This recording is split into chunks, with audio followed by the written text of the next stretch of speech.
finalise the deliberations on the composition of the panel of witnesses to be brought in at our meeting on Tuesday evening at 5 p.m. And the committee decided and agreed at its meeting that we would concentrate and solely focus on the issue of medical and legal expertise. And what will happen at the end of that process? Will you be issuing recommendations to the Minister about the form of the legislation? We will have a report back to Government by May 30th.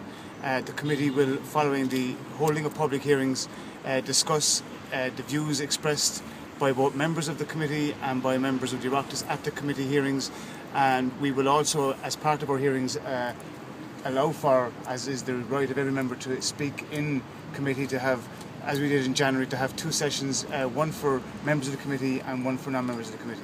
Do you anticipate, Jerry, that there'll be an overlap of witnesses from the last time, or are you seeking to develop a new panel? We're looking at every possible area of expertise, both medical and legal, to come before the committee for its 3 days of hearings. The Vice Chairperson and myself have been asked by the committee to come back with an outline of who and what we think is appropriate on Tuesday evening, and we will discuss that further at the meeting at 5 o'clock. Is there a preference, though, to have people that you've heard from before, or to not have them? By its nature, we will hear from some of those people, and there will also be people whom we haven't heard from before. There were suggestions, Jerry, just to clarify, there had been suggestions that women who'd been through abortions and so on should be invited to the committee. I take it from what you're saying that that's not going to happen. We've heard and we've received requests from people and also from members of the Oireachtas to have that considered, and that would be part of our deliberation on Tuesday evening when we comply and finalise the complete list of witnesses. Will you take it in writing, or do people just have to appear? We will have written submissions put before the committee on the Oireachtas website, and on the committee website there is a list of how to comply with that.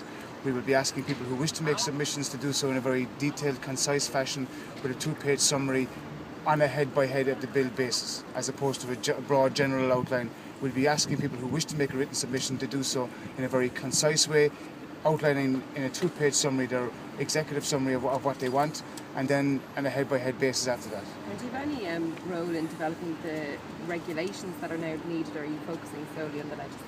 At the moment we're focusing solely on what we've been asked by Government in a written communication by Minister Riley yesterday to discuss and analyse the heads of the bill. Jerry, what do you hope to achieve from these hearings that you didn't achieve from previous hearings? Well, in January we were discussing the broad outline of what Government had decided to do vis-a-vis the expert review group and its intent. Now we have a heads of a bill which is 20 heads and 33 pages, and we as a committee hope that they will be informative, they will be educational, and that they will be able to answer and address some of the concerns that members of all persuasions have.